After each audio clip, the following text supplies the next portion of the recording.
The match between Blue Lock 11 and Japan U20 national team is still going on. Previously, the king came from the darkness and devoured the light in front of him. Baro Shoei scored with a super sliding shot and brings Blue Lock to a tie, and now the score is 3-3. The Blue Lock players were celebrating with Baro after he tied the score. Isagi asked Baro how he was able to intercept the ball at that crucial moment and manage to score.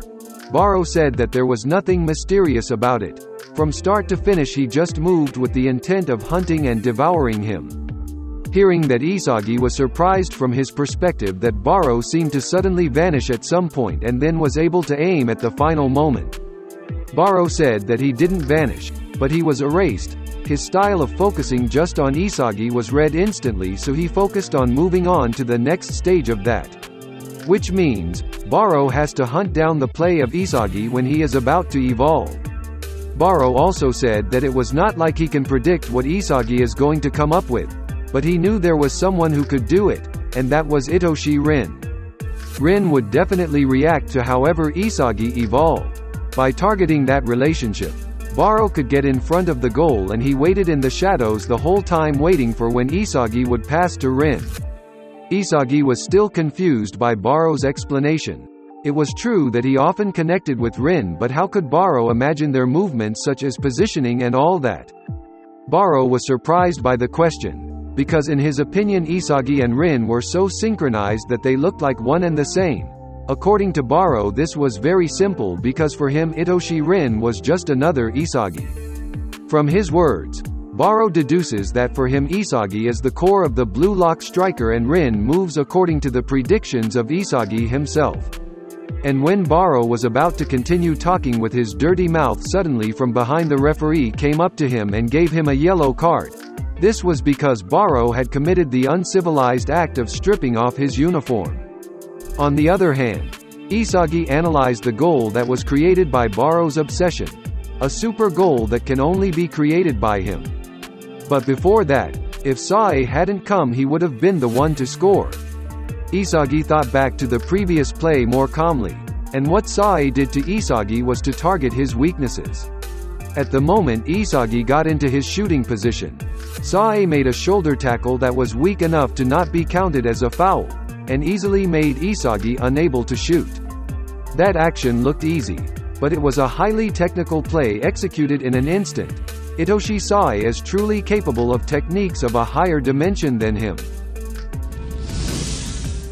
The sportscaster said that the match has reached the last round and there are only 15 minutes left, so who will be the winner of this match? It's time. U20 Japan vs Blue Lock. This game has been one scorching back and forth from the start. And now, we're restarting in its final stage. The match restarts, and now it seemed that SAE was starting to go crazy and raise his level of play. He also said that only idiots could keep up with him, and with a beautifully crushing style of play SAE beat Blue Lock players one by one. The sportscaster who saw that was surprised. He said it was amazing ITOSHI SAE broke through Blue Lock's defense alone. On the other hand, Rin, who knew his brother began to show his true abilities, began to panic. He tried to read his brother's movements by positioning himself as his brother, and what was on his mind now was if he was ITOSHI SAE, how would he destroy Blue Lock? What would he do if he was ITOSHI SAE? If he was him, what would he want at this moment?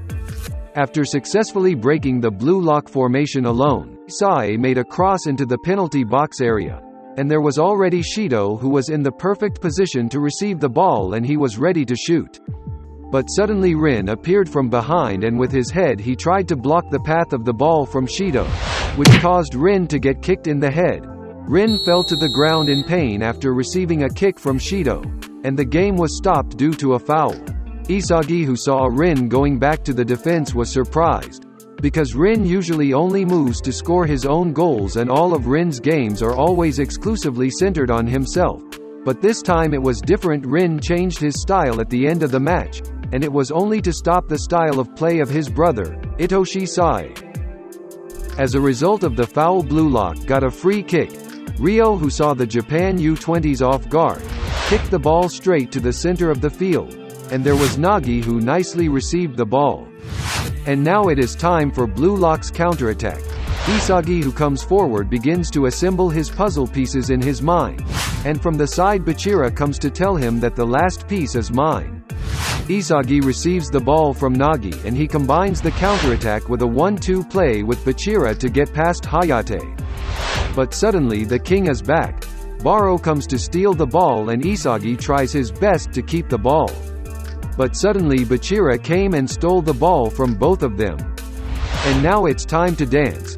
Bachira, who managed to steal the ball straight forward into the U20 defense area. With his instincts and improvisation controlling the ball like dancing, Bachira managed to get through Neru. Then continued by going through Neo. And now it's time to face the last wall of U20, Oliver Aiku. With an insane scissors feint, Bachira tried to trick Aiku. And when Aiku was baited by Bachira, who changed his posture as if he was going to kick, suddenly he smashed the ball down to the ground and rushed forward through Aiku. Knowing Aiku had passed, the U20 keeper ran out of the area and tried to clear the ball, but Bachira, who had entered flow mode, with his reflexes he hit the ball first in the air towards the goal.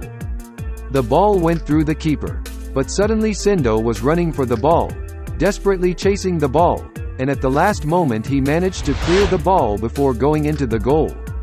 The ball was picked up by Aiku, and he immediately passed the ball to ITOSHI SAE, and now it is time for U20 to counterattack. Yukimiya and Karasu blocked SAE's movement, due to SAE always passing the ball to Shido before, so Karasu and Yukimiya planned to block the path of the ball to Shido.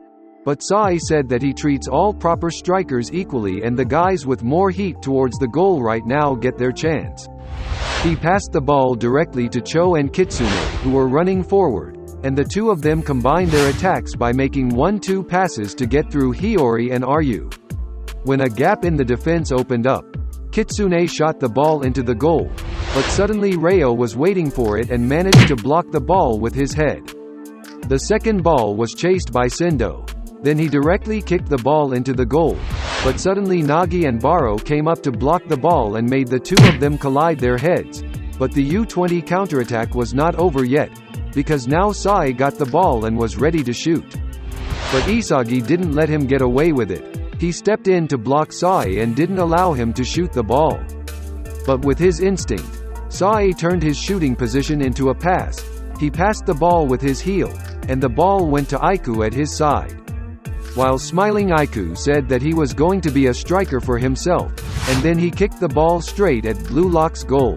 But unexpectedly Rin was on the defensive line, and he managed to clear the ball, making the ball out and resulting a corner kick for U20.